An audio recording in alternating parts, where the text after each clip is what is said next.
Ապրիլի 2 նպատակը և ցանկությունը։ 2 տարվա մեջ մենք ունեցանք 2 անգամ ապրիլի 2։ Նախ հիշենք և բոլորս հարգենք այս երիտասարդներին և բազմաթիվ այլ երիտասարդների, որոնք իրենց երիտասարդ կյանքը տվեցին հանուն հայրենիքի, հանուն հայի պատվի։ Եվ նույնպես Սլոյանին, չլինելով հայ, մեծագույն սխրագործություն կատարելով, համարելով Հայաստանը իր հայրենիքը, այս երիտասարդը նույնպես կատարեց անհավատալին, ինչպես կատարեցին նաև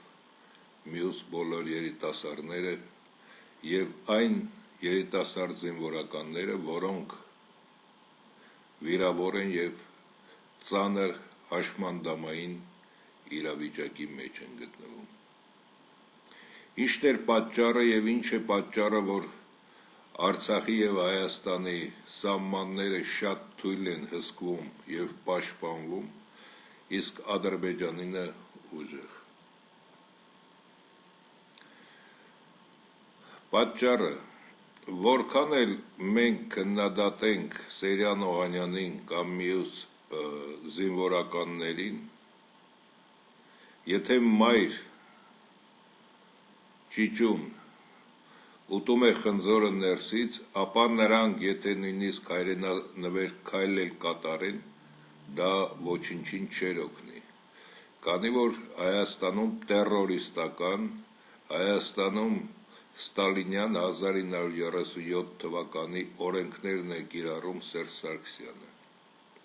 Ես չեմ արդարացնում ոչ Օհանյանին, ոչ մյուս զինվորականներին, այլ նրանք միայն կատարել են Սերժ Նարիմանովի հրամանը, ավերելով, ոչնչացնելով նաև բանակը, և միգուցե վերջին պահին խելքի եկան մի քանիսը և ինչ-որ չափով հետ մղեցին Ադրբեջանի այդ հարձակումը։ Իսկ հարձակման պատճառը ի՞նչն էր։ Հարձակման պատճառը միակն էր։ Նախօրոք Պուտինը պայմանավորվել էր աշխարհագրական փոփոխությունների պատճառով և Ռուսաստանին մեկուսացնելով աշխարհից, որպեսզի այս երկու հանրապետությունների, հին սովետական հանրապետությունների վրա ունենա իրեն ճնշումը, ապա 3 միլիարդ ԱՄՆ դոլարի փոխարեն, որը Պուտինը և Սերժ Նարիմանովը 30-70-ի պետք է կիսեին, պետք է 6 շրջանները հանձնվեր իբր պատերազմի միջոցով Ալիևին։ Դրա համար զինվորականները, Արցախի պաշտպան զինվորականները պետք է նկատած լինեին, որ այդտեղ աշխատել են այն սարքերը, որոնք մինազերծել են այդ տարածությունը։ Միգուցե պատճառ են բռնել, որ այնտեղ ստուգվում է միները, նոր միներ է տեղադրվում, բայց ընդհակառակը լրիվ քարտեզը տրվել է, թե ադրբեջանցիք որ ուղղությամբ ինչպես շարժվեն։ Սերժ Սարգսյանի համար, Լևոն Տեր-Պետրոսյանի և մյուս այդ բանդայի մարդկանց, նույնը Պուտին-Ալիևի համար նշանակություն չունի, 100 մարդ կզոհվեր այդ պատերազմում, 1000-ը կզոհվեր, թե 10,000-ը, նրանց միայն հարկավոր էր իրենց նպատակները։ Եվ քանի որ այդ քայլը տեղի չունեցավ, Սերժ Սարգսյանը հանկարծակիի եկավ և նույնը Պուտինը իր կատաղությունը չէր կարողանում թաքցնել և Ժիրինովսկի և այլնի միջոցով հայտարարում էր, որ Հայաստանը մի քոսոտ երկիր է, իսկ Ադրբեջանը ծաղկում զարգացած երկիր։ Այստեղ կա ճշմարտություն, քանի որ Ալիևը հասկանում է, որ դա իր տարածությունը չի, դա իր էթնիկ հողը չէ, նա ամեն գնով փող է ներդնում, գործարաններ կառուցում, ֆաբրիկաներ կառուցում, Ադրբեջանում շատ գործարան ու ֆաբրիկա է կառուցվել վերջին 10 տարիների ընթացքում, նա իրեն բոլոր զենքերը ամեն օր կամ շաբաթը 1-2 հայ սպանելով այնքան փամփուշտ է արտադրում տարբեր տեսակի, որ նրան բավական է մինչև 2050-ական թվականները։ Իսկ Հայաստանը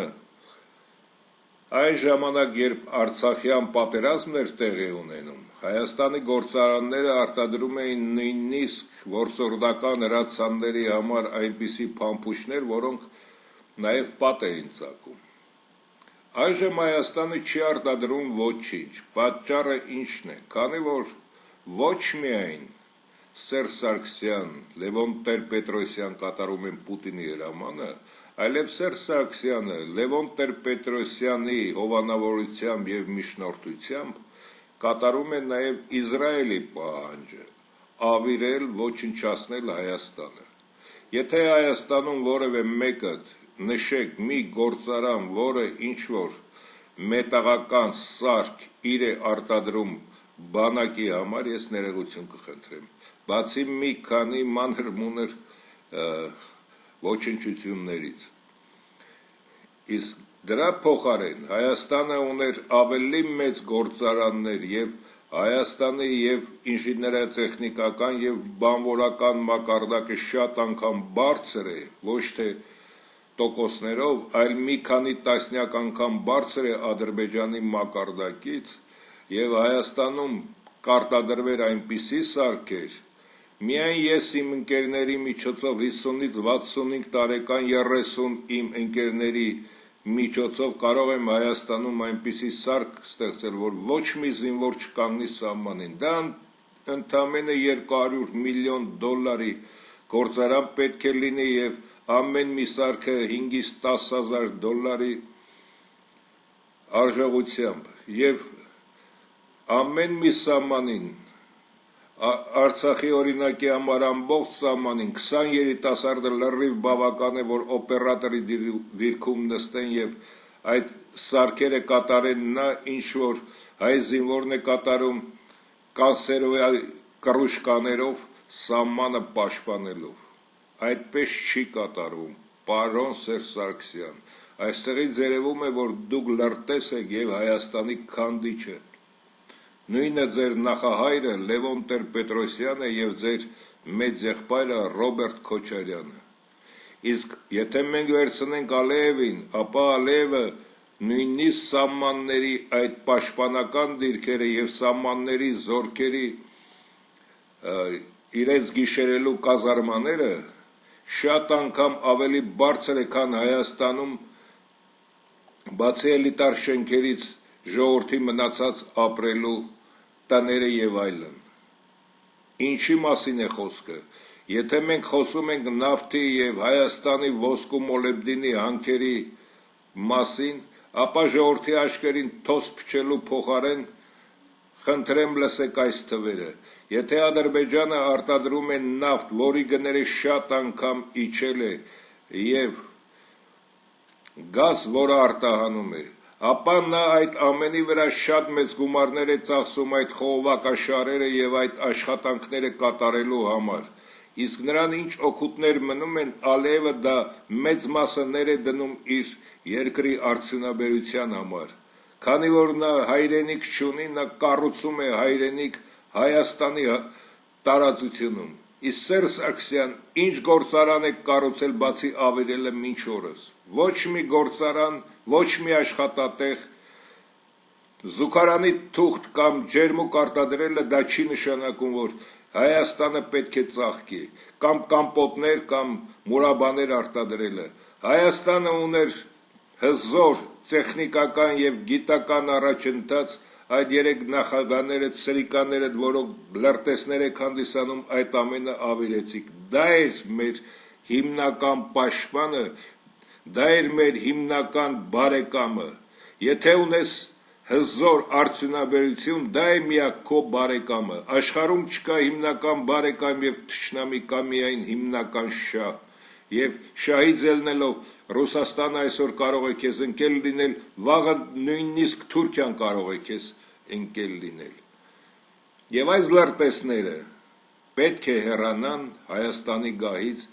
և որքան հնարավոր է շատ արագ։ Եվ դրա համար այս հոյակապ երիտասարդները որոնք պետք է լինեին Հայաստանի ապագան, եւ այսօր արդեն նրանք բանակից տուն վերադարձած իրենց անձնական կյանքը եւ իրենց նման ազգանվեր երեխաներ կունենային, այսօր մենք ոչ միայն նրանց կորցրեցինք, այլև կորցրեցինք ընտանիքներ, նաեւ աղջիկներ, որոնք սպասում էին այս տղաների միգուցե մեծ մասին, նաեւ որբացան բազմաթիվ երեխաներ, եւ մենք Հայաստանի ապագան կորցնում ենք կորցնելով նման երիտասարդների, որոնք ոչ թե միայն հերոսներ են, նրանք որքան հայ ազգը ապրի, Մամիկոնյանի նման նրանք քիչականակ իրենց կամքով հետ մղեցին առռելի քանակությամբ զենք ու զրա ունեցող թշնամուն, քանի որ ներսից կատարվել էր նաև դավադրություն։ Այժմ շարունակենք անցնենք դավադրության մյուս քայլերը։ Մինչև այդ ուզում եմ այսքան լարված խոսակցությունից հետո մի հետաքրքիր բան պատմել։ 25 տարի համարյա արտասահմանում եմ Հայաստանից, այդ լևոնական կեղտոտ խաղարից հետո հեռացա Հայաստանից եւ ինձ մոտ աշխատում էր մի երիտասարդ, որը զբաղվում էր հիմնականում կոմպյուտերներով եւ այլն հաշվարկներով։ Այդ երիտասարդը մի օր նկատեց, որ ես ինչ-որ բան եմ գրում, նա մոտեցավ, նայեց,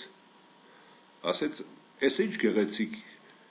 նկար է, այսինչ է», ասի, «Դա նկար չի, դա հայկական տառերն են»։ Ասեց, «Վեր կացեք մի րոպե, ես պետք է նստեմ նայեմ»։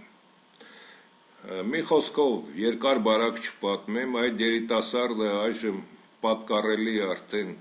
45-46 տարեկան տղամարդ է, նրա 6 տարեկան երեխան, նրա կինը, բոլորը ինձնից միայն մի քանի անգամ հայկական տառերը սովորելով, հետո ինտերնետից, հայկական խոսքը մաքուր հայերենով լսելուց հետո, այժմ այնքան մաքուր ու գեղեցիկ են խոսում հայերեն, որ հայերիս 90%-ը նախանձով կդիտենք նրանց, եթե լսենք նրանց խոսակցությունը։ Քանի որ դա անձնական նամակ էր, կցանկանայի նաև նրանց երեխայի անձնական նամակը, որը ինձ էր ուղարկել, ցուցադրել, որպեսզի դիտեք, թե ինչպիսի հուլունքներ է շարել, ինչպիսի գեղեցիկ ձևով է հայկական տառերը գրել եւ ինչպես մաքուր հայերենով նրանք խոսում են։ Մոտ օրերս նրանք ինձ մոտ հյուր էին եւ այդ ժամանակ հեռուստացույցն էր միացրած։ Եվ այդ տղան, որը արդեն տղամարդ է, 46 տարեկան համարյա, ասեց, «Այս մարդը ինչի չի լավ հայերեն խոսում», Սերժ Սարգսյանն էր ելույթ ունենում։ Ասի, «Բայց ինչ ես կարծում, որ լավ չի խոսում հայերեն»։ Ասում էր, բառերի մեջ տառերը ինչպես գրված է, այնպես էլ կարդում է եւ նորմալ հայերենով վերջավորությունները չի արտասանում։ Ասի, բայց ինչի պետք է այդ մարդը այդպես արտասանի, նա Պակիստանի դեսպանն է Հայաստանում, մի տարի չկա, ասեց, ես էլ մտածեցի հայ է եւ այդքան վատ է հայերեն խոսում։ Սա ինչի մասին է խոսում։ 91 թվականից Արցախից եկել է Հայաստան, Հայաստանի առաջին դեմքն է, նույնիսկ նորմալ հայերեն խոսալ չգիտի։ Այս տարի ամռանը, եթե ես Հայաստան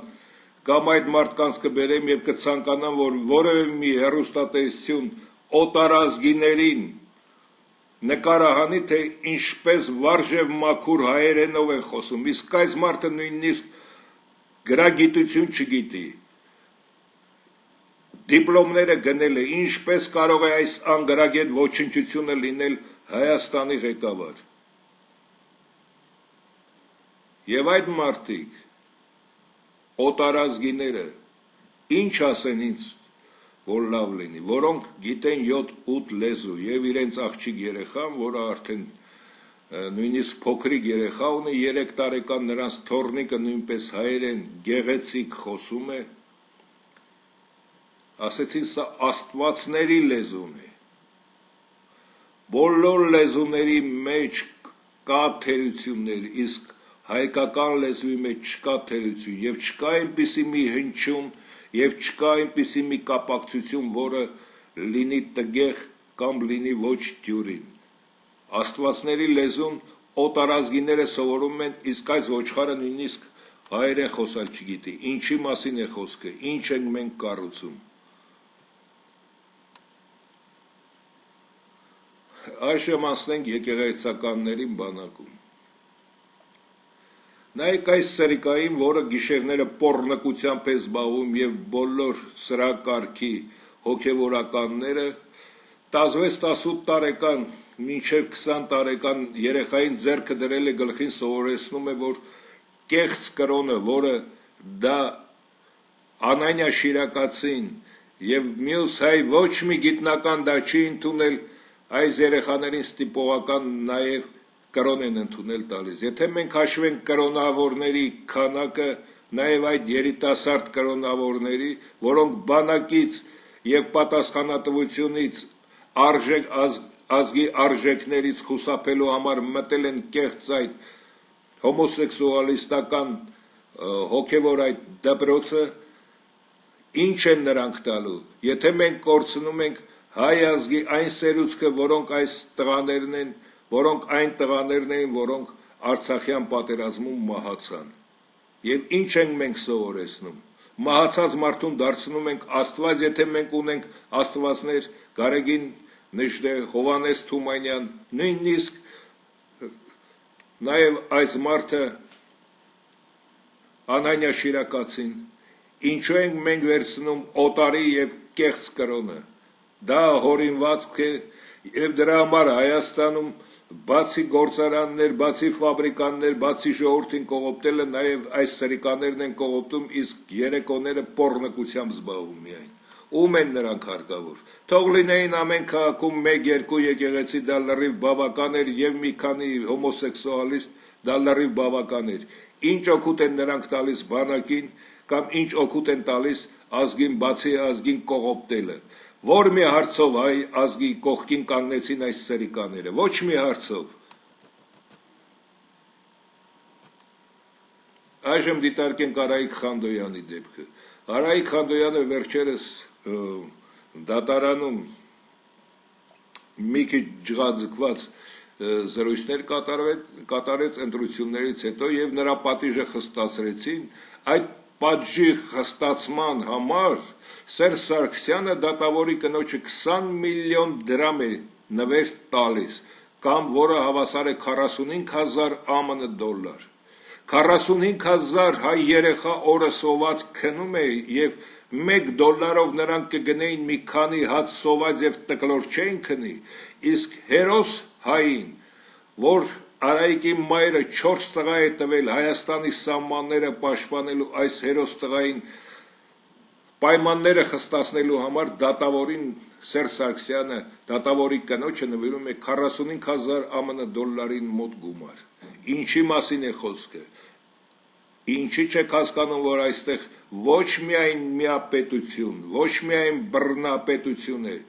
Բռնապետը, օրինակի համար եթե վերցնենք, դա Ստալինն էր, բայց Ստալինը